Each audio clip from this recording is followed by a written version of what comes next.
I went up and I smashed her. And at this particular morning, tough morning, and I was like hating. Went to get a cup of tea, and my cup was gone. And then I looked, and the person who had my cup was sitting in my seat, and I did not like her at all. What, are you going to use your complex dispute resolver? So I went up and I smashed her. Oh, yeah. No, I didn't physically, verbally. To set the scene, how do we encapsulate either you as a person or what you do? You can pick whatever one you want. Well, if you've looked at my LinkedIn profile, I was very clear about I'm a round peg in a square box. I was, and now I'm not. Ah. I was a round peg in a square box. Then I suddenly realised, actually, I'm a round peg, but I just need to find round holes to fit into. Or not fit into. Ah. So, I'm a committed believer in helping people. I just love helping people. That's where I get my energy from. So in that sense, I'm a connector. I love people. I love stories, and I'm a storyteller, and I love people's stories. So my whole being really centers around people. And how I can move into their space and say, hey, guys, you just need to kick shit and get out here. And, so that's me in that sense of... Oh, and from a business perspective, I'm a co-founder of M2M, which is Move to More, which is the concept of our philosophy of helping people and organisations move to more potential or move to more strength or move to whatever it is that they want in their work and life.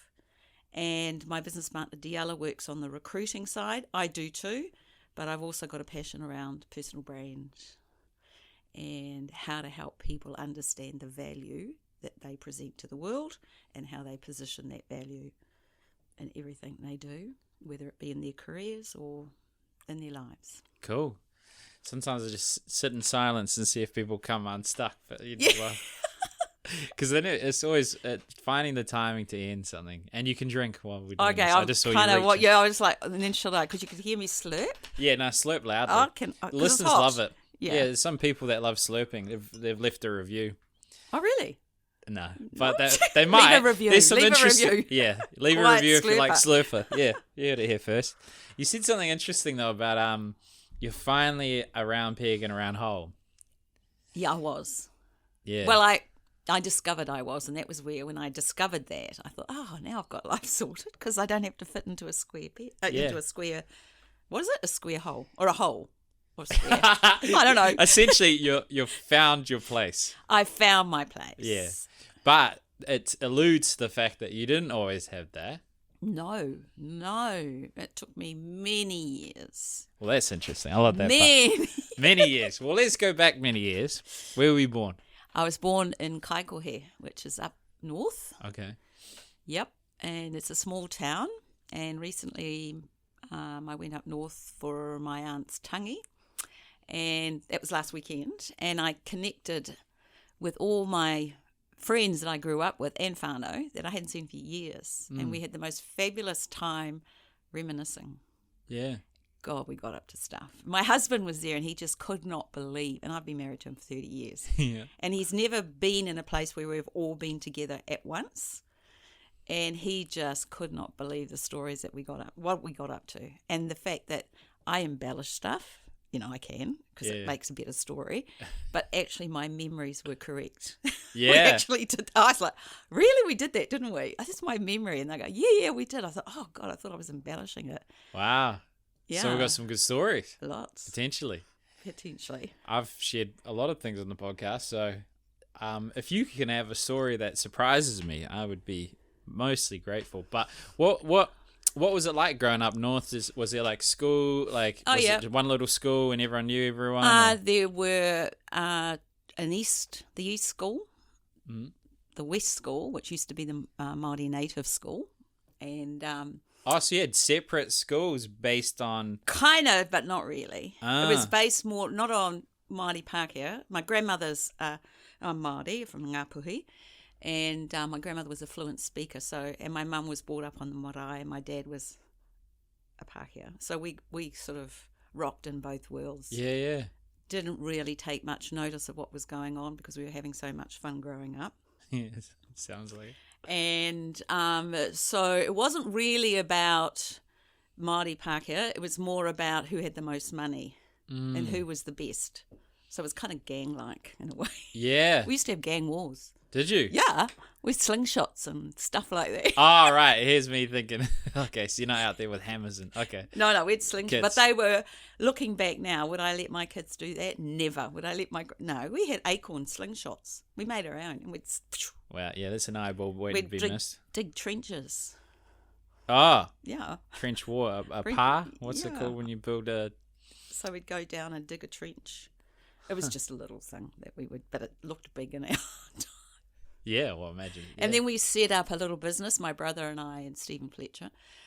Oops. he, called, I really was the organiser. I didn't do it. And we'd made these little cutout business cards called the Wetter Catchers. We used to go catch wetters for people. Wow. So And then let them go and then go back and catch them again. That's get paid. Recurring revenue. That's a smart model. I heard, I don't know if you may be able to confirm it because there's very few wetter experts I've met. Oh, okay, go for it. So I've heard that there's an alpha wetter and a beta wetter, and the alpha wetter gets access to all the lovely wetters, but the beta, because he can't outfight the alpha, starts to emulate similar traits to the females to fit in, and then has a few cheeky ones, but sometimes gets confused for one of the girls. I did not know that. Had I known that, if I'd known that at 7, we would have had an empire going. Yeah, it was you could brand the hell out of that. I could have brand the hell out of it. You're right. Did not know that. Wow. So entrepreneurial spirit. What were you charging to get these wetters? Did you have to show proof of wetter? Or just the fact that there could be wetters out there and they're scary? There could be wetters out there. So how do you sell? You knock on the door or you had referrals? Or what was everybody knew us anyway. Cause wow. So, and you could use the 5 slingshot as cents. threaten it so they can pay quicker? Yeah, no, you don't do the slingshots with the adults. No, only kids. Yeah, smart. So yeah, it's tough. It's a tough call to remember this. But how would you sell the wetter business? Oh. What was your strategy? Oh, well, I remember going to, I was the back end stuff. Oh, yeah. I was just organising them. So I would say, go to here, go to here, go to here. And my brother and Stephen would just rock on up, knock on the door and go, hey, we're wetter catchers. You got any wetters you want to get rid of? Wow. And they go, oh, have you seen wetters in your wood pile? Have you seen wetters in your house? Or something like that. So they start fear mongering. Yeah. There's a potential that wood over there contains wetter. How did you identify the best houses to... I'll move Rich on from people. this. So you look for nice houses. Nice houses. And you with discuss old them. ladies. Nice houses and old ladies. And then your charming brother would just pop up. Pop up. Well played. Yeah. Just good knowledge. How old were you? I would have been 8, 7. He would have been 5 or 6. Wow. So you're a manager. You're allocating resources. I was allocating. Thank you. I did. If I'd known that on Saturday, I could have said all that shit. Oh God.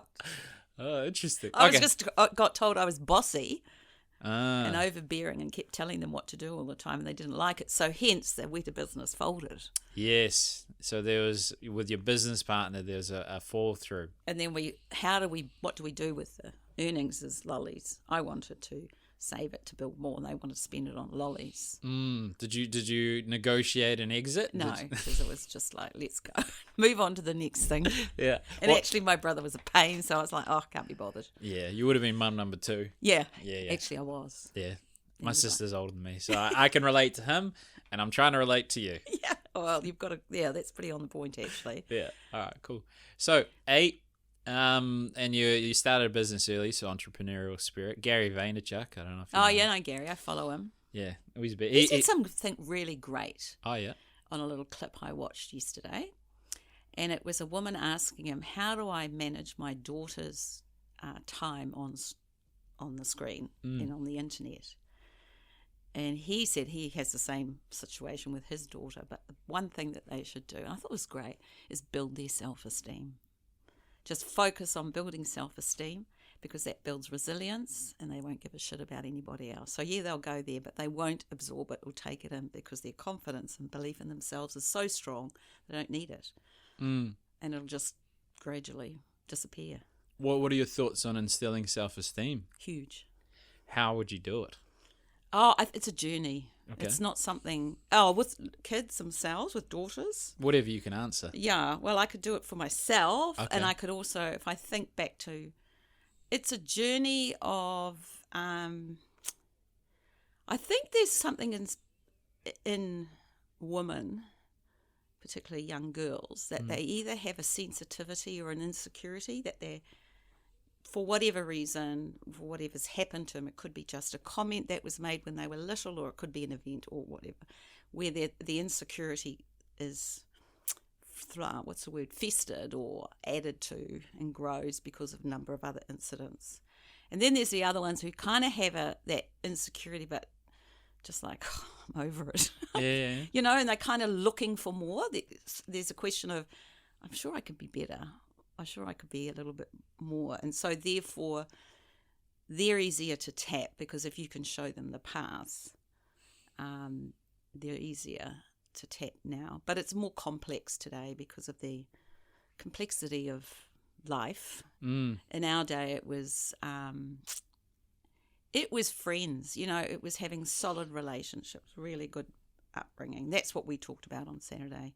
Okay. Is that, you know, we look back on our memories as we wish our children had it because we don't see each other for years. But when we get there, we have a bond that was when we were little, like 2, and the memories of those fun times. And we all said then that that's what probably instilled in us the sense of confidence about, and then the support of our family and parents, good relationships, good friends. I've got friends that I've had, you know, through school, and I still are best friends for 45 plus years. Wow. And they're still solid. I see them, ring them, talk to them. Yeah, I think they say in psychology 70% of the help the therapist provides is the relationship. Huge. And I think I've yet to meet someone, apart from a genetic disposition or brain chemistry issue, that their pain or insecurities weren't caused by another human being and their interpretation of that experience. It's quite, and that's deep. Yeah, well, I think it's true, but it is absolutely true. Yeah, they're the best and worst things about humanity. I think. Yeah, I agree. Yeah, well, hence we both love people. Okay, so were you well-off family? Were you in the houses that weren't too well off, or what were you? We were okay. Okay. We were just in the middle. Yeah. You know. One of one family that we're very close to. My uncle actually, he won a trip to Hawaii and Disneyland. Wow. He was fluky like that, and he won this trip, and he took his family, but he had one spare ticket, and he had 3 children and my aunt and uncle and this one spare ticket, and we remember thinking, who's he going to choose? Oh, yeah. Because there was one that he could choose, and he chose another girl, and she was there on the weekend, and I said to her, I was so drained. I was so envious that you got to go on this world trip. Yeah. And it was amazing. And we looked at the videos the pictures when they came back, and they went to Mexico and Hawaii, and we were just like, oh my God. And she was 15 at the time. Yeah, wow. And so she was brought to babysit the other 3. Yeah. Who were younger. Wow. Lucky. Yeah. So you we moved on. we were just. You were doing all right. What about, was it an easy upbringing? Did you have challenging moments? Were you bullied? Yeah, but then I got Miriam Parks to beat him up. Miriam Parks, shout out. Shout out, Miriam, wherever you are. You saved my life. We talked about her.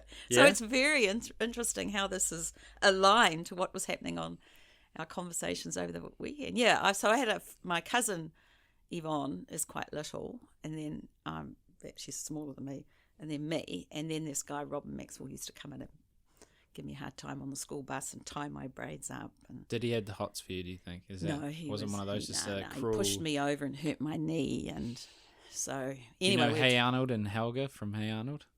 No. It's a cartoon where she gives him a lot of grief, and she's actually in love with him. Oh God, no! So even now, no. Don't even go down that path. We're just causing some gossip here. No. Sorry if the husband's listening. Okay, No. so he was pushing you around, and then your big, tough, strong lady took Beat the shit out of him. Beat the shit out of him. Oh, absolutely. Yeah? Couple elbows? Yep. Wow, okay. Punch. Jeez. Leave her alone. Don't you even go near. If you go near, that was it. Walked away and he stopped. Okay, so if anyone's getting bullied... Beat the shit out of him. I actually told are we going to say that? Yeah. My son was being bullied by a little boy. And he's a great guy. And I just said to him, just beat the shit out of him. Give him 3 chances. Say, I don't like it. And if you keep doing it, I will hit you and smash you down on the ground. And say, you've got 3 chances. So, boy, I said, he'll probably be dumb enough to go to the 3. Yeah. And then just buff him. But make sure that you've got your mates with you. Don't do it alone. Just got your mates with you. But they won't do anything for you, but it's just presence. Oh, okay. I was going to say you're teaching him to jump someone. Yeah. And sucker punch? Or do you say, hey, we're going to duel now? And then you go... No, boom. Come in. Say, this is it. I've done it. And now I'm going to deliver. Bang. Knock him to the ground and walk away. Wow. Okay. Can't do that now. Yeah, I mean, you could. Just got to be better. Yeah.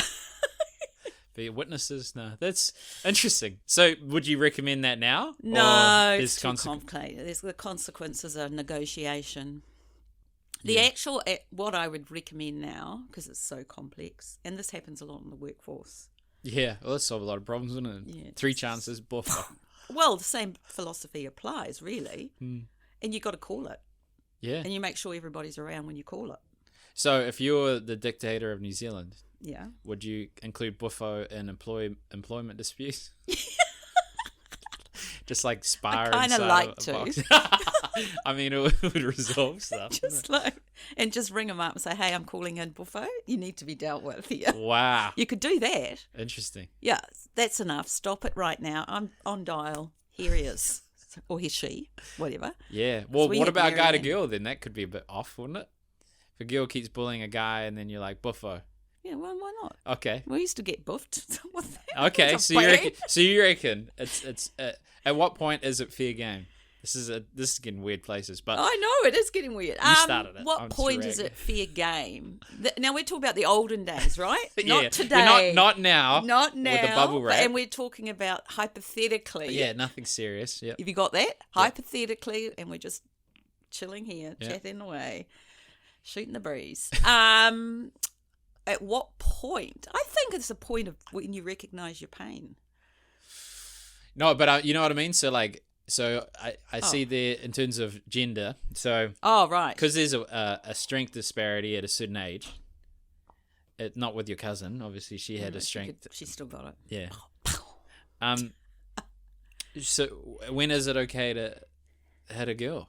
Or is it never okay? It's never okay. Oh, interesting. But I just think you have it in your mind and you act like you are. Oh, so you threaten them. You threaten them big time, man. You act as if you are, but you don't physically become. Okay.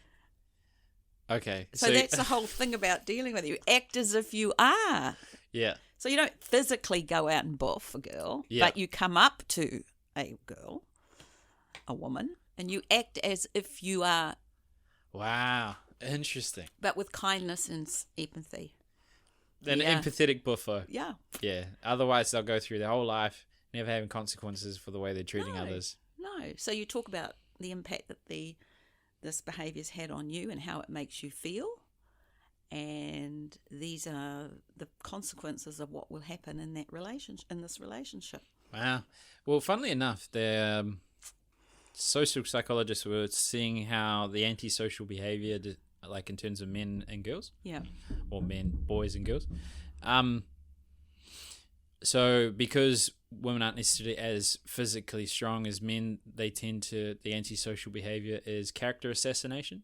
Yeah. So make them look bad in front of their peers, and then that could lead to violence because another man will hit them or something, and then men would be more violent. Yes. Yeah. Okay. This is not what I was anticipating. Hey? Personal brand. You put it out there. You're giving parenting tips. You're helping resolve complex disputes. You had asterisks in there. That was fine. Okay, so you start your wetter business, and then you miss out on this trip, and then some cousin drops this guy, and he never hurts you again. No. That was felt good too. And that you should threaten women. I got all that. No. So what happened then? Like, so you just living life? I wasn't here at the start of the first memory of not quite fitting in and not getting the school system. Oh, yeah. Not sort of, I worked hard, but I just wasn't quite ready for how it worked in the system. Gotcha. And found myself in classes that were at the bottom. And in those days, your parents didn't really question it. And my teachers were really great, and I knew them. Mum and Dad knew them, so it wasn't like it was a terrible. But for me, it was, and I decided, much to my mother's pain and angst, to go to boarding school. I decided I want to go to boarding school because that was the only way I could see myself be more or be better. Oh, and wow. It wasn't going to happen at Northern College for me. It did happen for many people, but for me, I knew that. So then I started my research on how do I get to boarding school. Ah, not many kids willingly go to boarding school. No, that was the weird part of it. Was it like nuns and stuff then, or no? Well, I'm Presbyterian and my parents are staunch. So my mum had an aunt who passed away, no children, and left her some money. So she said, okay, well, we'll put it into your education. And so she said, let's go to St. Cuth's. And so I said, I know what school, when I go there, I'll know what it is. I remember distinctly telling her, I said, well, how do you know? I just know. I'll know. And so we went to St. Cuth's, and I went, nope, not going there. Didn't like it. Went to Diet, nope, definitely not going there. And we got interviews in, and I got accepted for St. Cuth's. I was like, nah. And then a friend of my mother, because my mum had a shop in Kaikui, came in and said her niece had just enrolled at Barradine. Mm. And that possibly I could get in because they have this 5%, because it was a school, integrated school at that time. So I pestered my mum. I don't know why, but anyway, we got an interview, and we walked in to meet Sister Monica in the parlour. Yeah. And she talked about school, and I turned to Mum and said, this is it. This Wow. is the one I want. I had a sister, Patricia, shout out. That's all I've had. But I hear nuns can be interesting characters. We didn't have, actually, we had a male headmaster. Male headmaster. Canings and whatnot? Is that normal? No, he was, no canings. I think he struggled with the whole, because when we started, I was a boarder, so, and it was pretty, the Sacred Heart nuns, they were pretty well, they were free. They just we were allowed out every weekend, as long as we had a lot of freedom. Wow. And we were marched off to university in 7th form, told to sort it out and figure out what you're going to do. And if you decided to leave in 6th form, Mr. Fry sat you down and said, well, where are you going? What are you doing? And I think and he said that to me because I wanted to go. And he said, no, you stay another year and you're off to university. I was like, really? He said, you've got to pull your socks up. Huh. Okay. Did your schooling improve, or you just didn't, it was hard because you think differently? No, it proved. Okay. I love school. Okay. I love Barradine. I loved the whole thing about it. I missed home, and in some way, and Mum and Dad would, but because my brother lived here, he was a bit older than me, and my mum travelled, they came to Auckland lots. And then I just hop on a bus and go home. Wow. Well, you just had such an easy life by the sounds of it. Making lollies and wetters. You got some security. Yeah. Yeah. Nothing major happened. No. I don't think. Did something? Oh, actually, yeah. In my 7th form year, a friend of mine was killed in a car accident. That was pretty, yeah. That was a shock. That was a life event. That really, because I remember saying goodbye to her on the Friday and waving, saying, see you, Anna, see ya, we'll see you in the week, when you get back. She was off on a youth camp with her boyfriend, and it was like, oh, so exciting. Yeah, and then on the Saturday we got the call. Yeah. We were told. Yeah, so that was probably the first. That's when something. Yep. Yeah. And then what did you do? You went to uni, or? Yep. What did you do at uni? I did a BA in Māori, and I actually went on a scholarship. I got paid to go to university. In those days, you got paid and it was free. Huh. Yeah. Okay. I still wouldn't have gone. Oh, but when I think you would have had you been around when I was there, because there was so much going on. Oh, yeah. Heaps of protesting, heaps of stuff going on. Yeah. That wasn't. I mean, C's got degrees, right? So you're out there having fun, letting loose. Going to yeah. the disco. Pub crawls. Pub Kiwi. crawls. Funny enough, I didn't drink much. I didn't like beer, but the whole atmosphere of it was dancing. Yeah, loved it. I loved it. We went on marches, Springbok tour, Bastion Point, Māori, the Kapahaka group at uni. It was all staunch. Yeah. My cousins there, they were staunch. They flew to Cuba, and it was like, whoa. Wow. So by staunch, do you mean like they're like tough? Politically active. Ah. Politically active. So what were we out there? You tying yourself to trees? No, I didn't. Throwing once again, cocktails I was organised. You're the back end. Everyone else you're just the schemer in the end. Wow. Have you got anything you want to process at the moment? Things that are like really, because these are very good topics. They're mostly divisive. They trigger the hell out of people. They trigger the hell out of people. That's their problem. If my one of my cousins was very active, like politically, got arrested, led the Springbok tour, and I was talking to her. I said, "You've really changed." And my husband said to her, "You were one of the people I most admired at university because you just got up and said it, even though people didn't want to hear it, even though you got booed." And she said, "I don't know if I'd do it now, though." Because when you're young, you just don't. You're just doing it and saying it, and because you don't have the complexity of social media, it's only contained within that group you're talking to. So it's kind of a safe space. Yeah. You really? Because you get the boos, and you get the heckling, but it's only in a contained space. You may get it reported on the news, but people, in the newspaper or on TV. Yeah. But people just talk about. I remember when I saw her on TV, my parents go, "Oh, there she goes again." But it was never. You didn't get this virility of negativity, which can go worldwide, right? Yeah. Once you get out there, you're exposed. Yeah, I love it. I love the hate. Like it's educational. The hate is educational. Because everyone's just like, so many people please, and they just don't tell you what you need to hear. And then the other ones are people that are in pain, trying to inflict pain on me. So then I'm just like, oh, well, I feel sorry for you. Also, good point. You know what I mean? So how did you become one of these? How do you deal with it? Because for me, I come from the old stock where you just say it as it is, and there's basically that's my truth. I'm in it. Yeah. And then now you say it, and then it's all goes through a whole complex mirrored of. Yeah, for me, it's just taking responsibility for the consequences. Right, which is people will hate me just for for existing, and I get put in the narrative. People comment often like rich white guy talking about how rich they are, and just like white guy this and white, which it is what it is. Probably true. Yeah, I am a white guy. I was like, what? Yeah, I'm not rich, but I am a white guy for sure. Rich in other things, though. Yeah, I could die and tomorrow. Life. Yeah, no, life's been amazing. For me, I think fame is saltwater for the thirsty, and you can slam that down. Doesn't matter. Yeah. Could you see me going? Oh. Yeah, many people have done that, and I've even zoomed in on their face when they're slowly putting it down. I won't do that to you. Oops, there I go. Yeah, there you're off.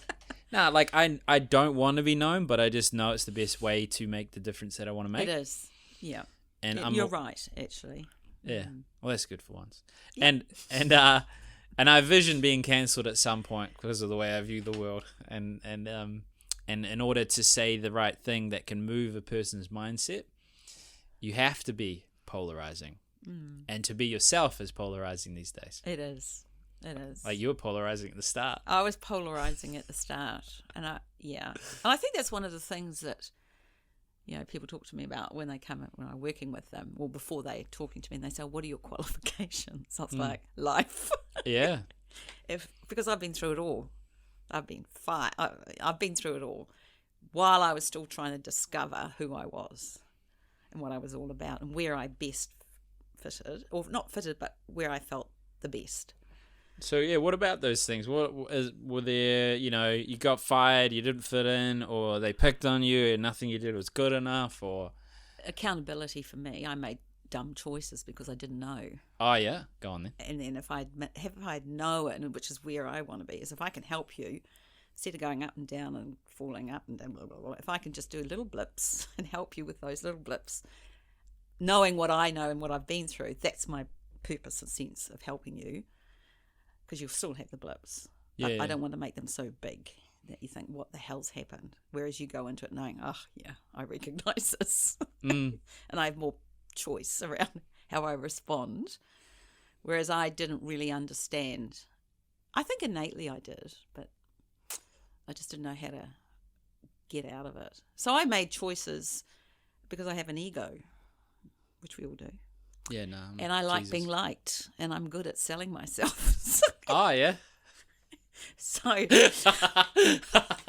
I just comment. Yeah. didn't pick the right places To sell yourself. Well, I did. They liked it. Yep. I thought, I can do that. But I didn't look at the environment and how I would best add value to that environment. And I chose environments where I didn't add value because of the way they operated. Gotcha. Yeah, so part of your ego is like, yo, I can do this, I can prove you wrong, but you're not necessarily the right person to be doing it. No, Gotcha. I wasn't. And so therefore I would not, and I love delivering. I love getting out there, but I don't like being micromanaged. Yeah, me either. I'm not, micromanage me and it kills the shit out of me. Yeah, yeah. And unfortunately these organisations, except for one. Shout out. No, just kidding. Yeah, no. That Start was a one where I dispute. challenged the chair. Oh, you walked up the chair, you're like, listen here, Yeah. I've got a cousin, sort you out. Yeah. Yeah? Not like that, but kind of. Yeah.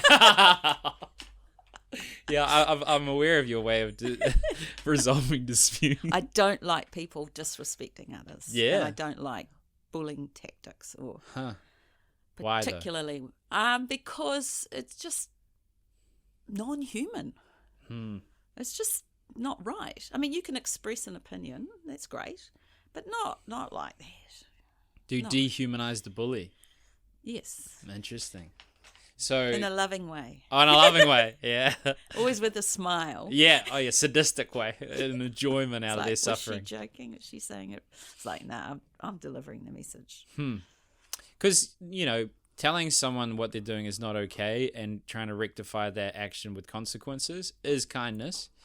It was just interesting that you said that bullying is not human, and then in a sense as well that you're turning the bully into a not human.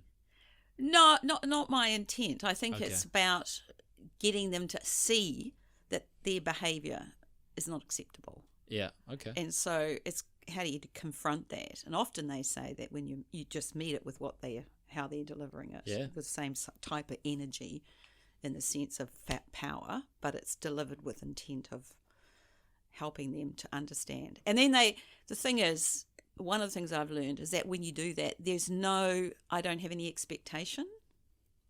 I've called it, I've delivered it, I've stated it, but I don't have any expectation. My hope is I plant a seed and they'll get it. But if they don't, that's their choice. I've got no control over that. There's a few things in there. Have you heard of mirroring and matching? Yes. Yeah, because I was borderline autistic in how I communicate with people, so I had to learn a framework. But for the people that aren't aware of it, mirroring and matching is when people get into rapport, they tend to replicate how they speak, how they communicate. So when you talked about matching their energy, in essence, you're mirroring their style of communication back, which even though you might be shouting or even though you might have a strong, angry tonality, if it's the same as the way they communicate, they actually like it in a weird way. Some people won't change or listen unless you get angry. Or some will crumble if you show a little bit of edge to your tonality, and will start crying or run or hide or that's navigation. It's negotiation. It's understanding the dynamic of what you're dealing with. And I think that as I've got older, I'm much better now. Yeah, picking my battles. Walking away. What did they say? Just spray and walk away. Yeah, that was a remarkable marketing. It was phenomenal. I've never forgotten. The guy lives close to us. Do you? Yeah. Big house? No. Is it? He should be spray. Yeah, he should be loaded. Come on. No, I don't know. No, it's a normal. Well, maybe he's an actor and not an owner. Maybe that's why. Oh, he could be. Yeah. He's an older guy though. Chinese guy. Yeah. Asian guy. Yeah, he's smart. I feel like saying just smile and walk away, but I just like that's corny, isn't it? You're on a tear at the moment. Okay, so now suddenly you're doing all these things. You stand up to the board member, and now you're like, I'm going to start a business. So when did that happen? What caused that? Or no. So you've got a lot of years to cover in an hour, haven't you? Yeah, we have. Yeah, so let's speed it up. Teaching. Yeah. Okay, you did teaching. I went teaching, and I was bloody good at it. I loved it. And then I decided I needed more money, so they offered me a role as a DP. Terrible. I was terrible because it's administrative. Oh, yeah. I was like, suck. So then I had a moment where I realised that I was unhappy, but didn't know how to action it. So one morning in teaching, you sit in certain places and you have cups in the tea room, right? When you go there for morning tea and lunch. And your cups are up there. Your cup is there and you sit in a certain place. And I used to laugh about it, but I'd become normalised and I had my place and I had my cup. And at this particular morning, tough morning, and I was like hating, went to get a cup of tea and my cup was gone. And then I looked and the person who had my cup was sitting in my seat. And I did not like her at all. What, are you going to use your complex dispute resolver? So I went up and I smashed her. Oh, yeah. No, I didn't physically, verbally. And that was the moment where I had my voice going, stop. And the other one, go for it. You're pissed off, go for it. And I went for it. And then I suddenly stopped and thought, holy shit, what have I done? Because she was looking at me and she was like shocked and started to cry. And I was like, and I just ran out. Surely grab the cup as you leave. Oh, I forgot the cup. I just ran out, went into the office and into my office and cried, rang my husband. I said, I've just done the most terriblest thing in my life. And he said, leave. Go. That day? Oh, no. I couldn't go that day. Yeah. But, yeah, I went and had my resignation. And that's good for him to be supportive. Even though we had a mortgage and just bought a house and was like, leave. I was like, oh, I can't believe it. Then I had to go and apologise. That was hard. Yeah, especially if you don't like him. No. Hey, I'm sorry, okay, whatever. Like, you're a dick. Yeah, no, it's challenging. Okay, so then I left teaching, had children, and then went and worked in government and worked. Micromanagement, yeah. That would be perfect for you. But then once again, this is my first time of taking a job. I went as a training administrator. So I'd gone from a DP running schools, kids, to a training administrator, organising courses. What the heck was I thinking? Yeah, it didn't sound... Yeah. What was I thinking? I don't know, but I did. Luckily, I had a couple of friends in the Māori social policy who came in and said, what are you doing here? I said, I think I've got the wrong job. So they took me out. Okay. And they went and worked social policy and had a great time. What's that like? Like, you know, obviously, because you're in a position where you could speak about it. If I say something, I'll get cooked. And I'll still say something. But what is like, what's the social, what's it like? Oh, it's looking at that time they had a whole bicultural policy that was being initiated through government. And the social policy agents, I can't remember the name of it, a Māori name, can't remember. They wrote the policies that aligned with the strategy around this whole bicultural. So they're kind of trying to bring people together with these different cultures. Yeah, this is what government does. Is it worth it? Does it productive? I think, well, yes and no. Oh, yeah. I think it creates a journey of awareness. Okay. Then it laid the foundations for that to happen. But government, does what government does. And so, but I still think it was really good. I think it was a great start because the times were changing and Māori were now starting to think from a political perspective, we're starting getting more involved. And I think there was a lot of energy around it and intentions were fabulous. So in essence, it's kind of as though it felt as though their voice mattered more and that there's a reason for them to be more involved or engagement, or what was the benefit from this social structure? I don't think there was. I think Māori were just pushing for it and were pretty vocal around how it was going to happen. And it was so you've got the Treaty of Waitangi coming through. So government had a responsibility to listen. I don't think they really thought about the benefit. I think they just knew that they had to listen and they had to take some action into how we're going to manage this. And they had forceful spokespeople from a Māori's perspective who were not going to let up. So do you think the government was more in a conformity component, or the government? You talked about how the government will be the government. How were they not being supportive as such of the outcome that was being, voiced by these strong Māori figures? But they weren't too sure what that outcome was going to be for them in the sense of the structure of government. They were going to be led by policy more so than actual saying the policy was going to lead the outcome. If that's because the policy writers write how things are going to happen. Yeah. And it could be that which they did, initiated layers of actions, I suppose, that everyone had to do within government, which was Te Reo, Treaty of Waitangi, Go on Marae, the basics of levels. And that was incorporated into how your performance management, that kind of stuff. Yeah. So there's probably a bit of fear and trepidation from many. Resistance. Yes. Yeah. Always. Yeah. We used to line them up and go, that one. Yeah, we'll get them. How many times have you said kia ora today? Yeah. Get the fuck out. Yeah, but really they just used your cup. You know what I mean? You can play this. No. Okay, so you... We want to go there. Yeah, I just go wherever's most interesting. And I'm aware of our consequences for me. Okay, so you leave. Obviously, we're at 46 minutes. I'm fine to go a little over, up to you. But we also haven't, unpacked the value that you understand around business and around helping people. We've understood your journey, which will help a lot of. I think so. Let's focus on that because there's lots of, I went from there into, moved back to Auckland, worked as in the training, learning, development space, trying to find my place, and got fired 3 times.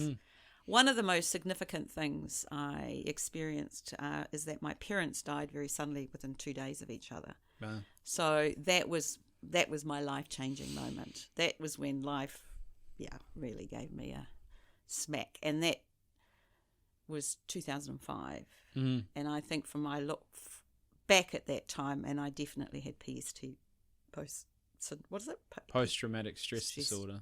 Post-traumatic, PTSD. Yeah. I always get the S and the D. Anyway, yeah.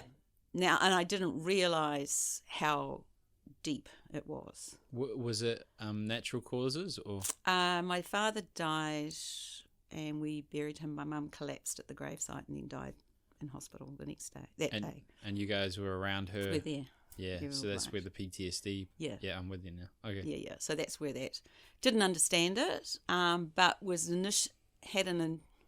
luckily an innate resilience with the whānau and friends and strong relationships. Can you? I know this is a very emotionally divisive chat, but there will be people that might not understand what it's like. They might have a person in their life suffering from it. They don't know how to be supportive. They might have symptoms themselves and may reach out to a professional. What was it like, and how did that impact others? Like, how did it impact you, and how did it impact others? The physical signs were I had it. Going to sleep was okay, but when I woke up in the morning, I had emotional block in my stomach, which felt like concrete. So I was immovable. I could not get out of bed. So I had to work through that. That was the kind of and I didn't realise, and that happened over months. So slowly chipped away at it, doing various things. I started running,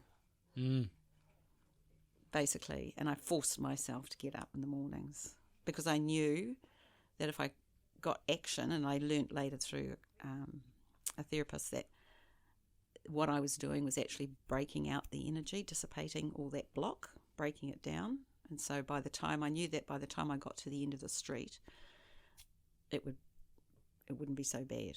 So that's what got me up. So that was it. The other is angry, and I think these were the things that people just pissed me off.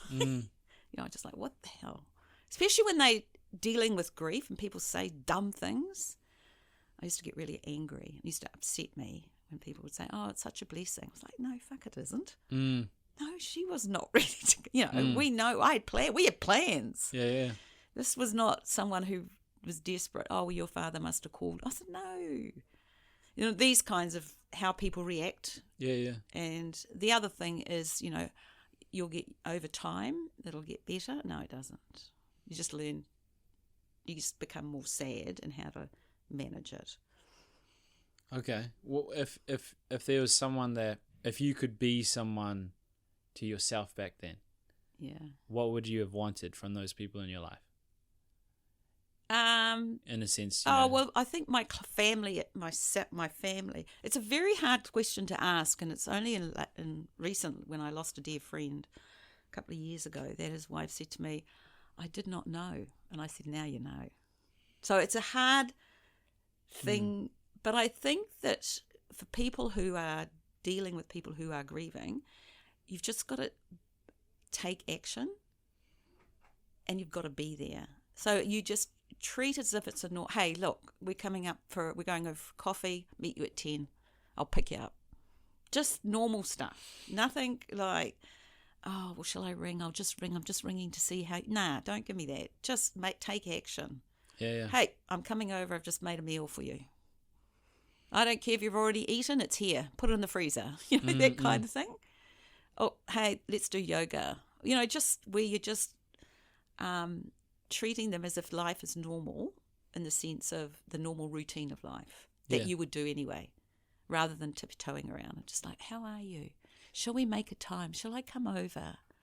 I'm thinking about maybe we should, nothing like that. It's more active. Yeah, I think there's an important lesson there around people that want to help. Often I find carry their own emotion into the help. Yeah, don't carry the emotion into the help. They add it. And that's also why I believe that your role in people in your life that you love and you're really close to is to love them unconditionally and to hold your boundaries. It's not your responsibility to fix them or to help them, because you can't do what it takes. No, you can't. And I think that's really good advice, actually. You can't fix it. There's no way. But you can support it, the person. A friend of mine, I remember, and it always stands in my mind, she came to my mum's funeral. She came up to me, she went, fuck. And I just burst out laughing because it was like, oh, God. I went, yeah, it's fucked. Yeah. She went, it's fucked. Yeah. And then walked away. Yeah. Gave me a hug. See you later. And walked away. And just like, it was like, oh, my God, that was great. Yeah, and I think a good framework is the same thing with the mirroring and matching is pacing and leading. So it's like you match the energy in the sense of you're listening and you show you care, and that's usually the solution. And then it's about directing that energy. Just because it's grief and just because it's tragedy doesn't mean that there isn't a laugh to be had, an escape to be made. Absolutely. And that was an example of a laugh. Yeah. Like, I'm with you, sister. I'm with you. Yeah, no, I'm with you. All right. So fuck. And then okay, well where are we? Well, then we went through a whole scenario. I've got so much. I mean, we came to M2M, which was a journey in itself, and another story about resilience and just going for it with Diala and just really not knowing what we're doing because of COVID. Just like, why are we here? We were working, we had ownership of Blue Sky Recruitment for Auckland.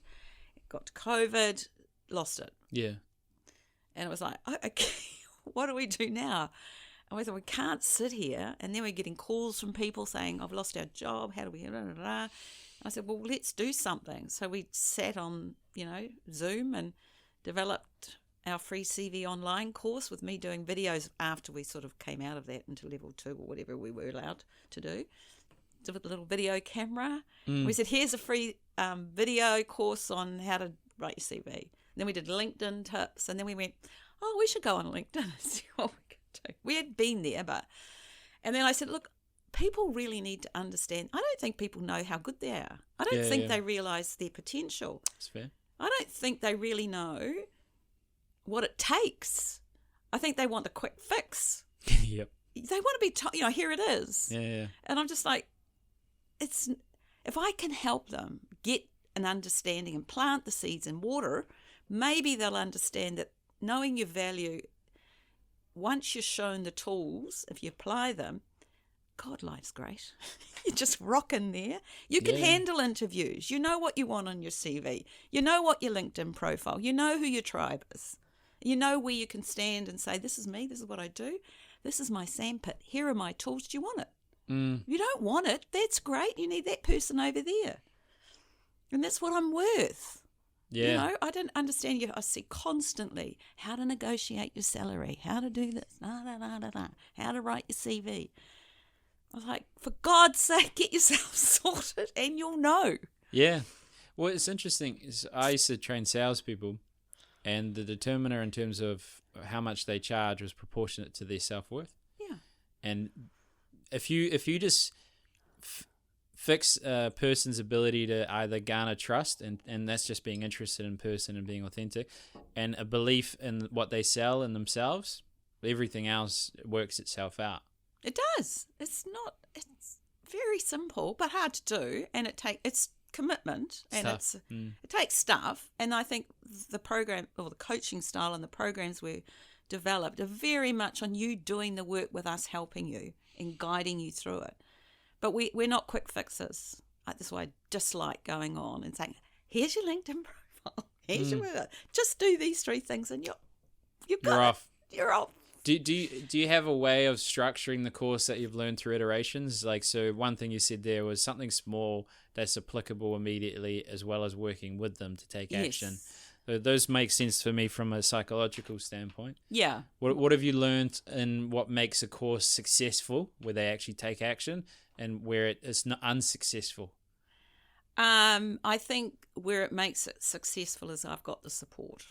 Yeah. I'm the support person. So I'm in there. I'm the PT trainer, right? I call the shit, saying, nah, it's not good enough. You're not doing. And having access to them on the journey. That's why we've got little wee videos saying, you can do this. And if you want me to help you one-on-one, well, I'm here. But it's also the 3 pillars that we operate from in the courses are the clarity, that having just learn about clarity to self, understand what it's all about, go through the journey, get it sorted. So what are any self-limiting beliefs? Understand them, recognize them, and then quieten them down, because they'll keep coming up. Just learn how to quieten them. They do not go away. Trust me, I know this. I had one this morning coming here. Yeah. I just know how to manage it now. So people say, oh, be positive. Yes, it is important, but it's understanding how to manage self, because as you would know, your subconscious just absorbs everything you tell it. Now, if you're as old as me, you've told it a lot of shit, and it's not going away. It's just, you've got to manage it. That's all. And just take deep breaths. Breathing's important. And just say, okay, I hear you, but I'm not listening. It's interesting, because you essentially said acceptance and commitment therapy. It's the new... Is it? It's the new thing. Oh, well, there you go. It's psychology and mindfulness. But the fundamental concept is that we have this makeup from experiences and subconscious, and it's not about fixing it. It's not about hiding it. It's about accepting it. Just go with it, man. And then create your little talk around recognizing it and what you say to it. Last night, for God's sake, I need a break. I need some sleep. Yeah. It's all happening. Yeah. I'm worried and da da da da da da. But I've got to go to sleep. I'm ready. I'm ready at 10. This is what I'm telling my husband. Going, who are you talking to? For myself. I go, oh, okay. At least they listen. Yeah. But I mean, it's that kind of, and then, so we talk about that and we work on that. That's the one pillar. The next pillar is the strategy, and that's getting into your, what do you love to do? What's your purpose? What brings you, what do you want to hang out in? Okay. I always talk about create the sandpit and then you put your toys in it. That's what really the strategy session is. What are your strengths? What makes you happy? All the activities. What kind of toys do you like playing with? Yeah, yeah. And if you imagine yourself in a sandpit and you're having fun, what would you be playing with? So it's creating that. And then the results is, well, where do you want to deliver this? What platforms do you want to go on? What do you want to, how do you want to position how fabulous you are? What is most important to you right now? Is it getting a job? Is it your CV? Is it going on LinkedIn? Is that a hard, because that you'd need quite a significant level of volume for the course component. The one-on-one, I imagine you could get to a more comfortable charging thing, and if they're the right kind of people, they'll pay for it because they want support. Is that a hard business to either scale, or what do you find the pain points are in the current, because you pivoted and you're still going? You don't look like you're homeless. Oh, well, yes, because it's a very good question, because it is a hard one to scale, that one. But that was more I call it the Monty, the dream of what it could look like. We created it. Yeah, yeah. We didn't really think about selling it because we were so involved in it. And so what we've done there is taken that and we've created a personal brand for job seekers. Yeah, I mean, and do you incorporate that with recruitment as well? 'Cause yes. They agree with each other. Yeah, I mean, we're on the ground every day. Yeah, we know exactly, and that's one thing. Don't argue with me. I know what's going on. Because people tell me. Yeah. I know the research is out there. I know it's all out there. And I've been writing a few articles, getting some help, talking about the struggle of senior leadership women was my latest. Oh, yeah. That was in Stuff, read it. Well, it's very very topical. And my next one's coming up. It's just going to be a little bit more topical with a bit of edge on it. Yeah. If you go moldy woman, then you're fucking double whammy. Yeah. Stuff will put that on the front page. But, it's their time, Yeah, it's their time. Why time. can't you promote women? And I don't give a fuck. I'm happy for them. Best leader I ever had was a woman. So yeah. What are the challenges of women in senior leadership? Is that what the title was? Yeah, I think that, yes. The challenges change. So you have a title, and then when you put it on various media platforms, they change the title. Yeah. It's really weird what they do. Anyway, that's just what they do. It's really what's been happening, and what raised my awareness of it, I kind of knew, is that senior executive women losing their jobs find it hard to get another one. Really hard. That's strange. And they get shut down. And it has quite a significant impact on their mental well-being. Yeah. Huge. And so this last year, more than a dozen women had come to me. And they're usually around coming into their 50s, late 40s, into their 50s, and some in their 60s, really senior. Yeah, yeah. Working with them to help rebuild their confidence. And, the reality is there's sexism, there's ageism, there's unconscious bias operating. My thing is sort your shit out and make sure you focus on it and know how to deal with it. Yeah. Which is what I do. It's just like, go play the game. Yeah. You know what the game is. You yeah. got to kiss the frogs. Yeah. Kiss the frog and then tell them to fuck off. Yeah. It's quite an interesting. Yes, the reality is, yeah, and the leadership itself is dominated by men, even though there's the men thinking or men perception. It's a male way of operating in the boardroom and senior level. It is male. You've got to operate like a male, really. Yeah. There's no crying. Well, there's no emotional, like, God, I feel like shit today. Yeah, that's rare. There's nothing. It's like, this is business. Competition, bravado, masculine. Yeah. The masculinity element. And so women, when they come to their late 40s and 50s, through the menopause, it's a whole different mind game. It's like, blows your mind how you are impacted by it. And if you don't accept and embrace it, you're fucked. What makes you like Mum talking about her menopause, not sleeping, the hormonal changes, and then if you combine that with if you were a mother at some point, they no longer need you, and then you're trying to find yourself back in the workforce, but they don't want you, so your identity's gone, and it's just, and it goes like that, and it's like, what happened? And it's just understanding that it's the reality of what's out there, and just go do something about for you. Yeah, just I get respect out there. that. You haven't got time. Time's essence. Your window of opportunity used to be wide. It's narrow. It's still there, but it's narrower. And you just got to narrow your arrow and get through it. Smash it. Sure. Yeah, the cards have been dealt. Play them how you can.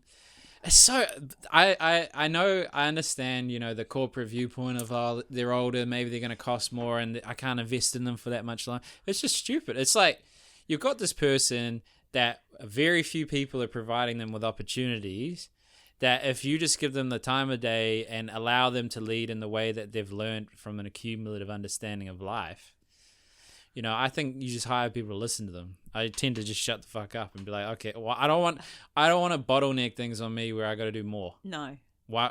Exactly. What the hell? Like, what? Okay. Yeah, I was talking to someone not long ago, and they were saying, I haven't grown my business because people, when I hire them, they don't do it right. I'm like, well, you're fucked. You've got a job. Yes. It's not business. But anyways, we're at the hour. We are at the hour. But I think you've spoken to a very important point, and you obviously have insider understanding of what they're like. So either women in that point of their life, so either the young women that are sort of conflicted in their identity and how they feel about themselves, and then the extremity of the women in the 50s that have lost their sort of sense of identity and purpose. What would your advice be to them, and how do they reach out to you? Oh, well, is this a sales pitch? Yeah. An emotive one, because you're talking about their feelings and shit. I think the key word I use with many people, women I coach or come to me, is I hear this word and I think, yeah, that's it. And I call it the crossroads of disquiet. So it's not painful, but it's starting to get uncomfortable. And these questions about self and value and I'm sure I'm worth more are more common to you. And also your energy levels dropping. That's when you come to me. That's the best time to come, because you haven't dug the hole so deep that you can't come to me, because you have to be at a certain level of readiness to work with me. And if you're at that crossroads of disquiet, then that's where I come in and say, let's smash it. So you can get hold of me through m2m.co.nz, m2m.co.nz, and just email me, ring me up, go on LinkedIn and connect. Send me a message and say, hey, I want to chat, I want a coffee. Call me. Call me, please. Nah, yeah, that was good. I like that. And it's a combination of they have enough pain to do something, but they're not completely hopeless, and they could still want to make a difference. Yeah, because I have had a couple of coaching potential where I've said no. You need counselling. You need therapy, because you're just you've got a bit of a hole down there. You need to come up a little bit. Yeah, and it's not my. I don't. That's where I see. That's the clarity. I do not add value. I do not. When you're ready and up here, and there are certain activators that I recognise, I go, yep, you're ready. So essentially action, eh? Because that's what helped pulled you out of your action. Yeah. Action. So execution, action, and identifying things holding you back. Yeah, it makes sense. Thank you for coming on. Oh, thank you for inviting me. I had a wonderful time. Yeah, me too. I don't feel like going back to work now. Yeah, well, this is my work, so it's fucking amazing. Oh, gosh. Fabulous. Living life.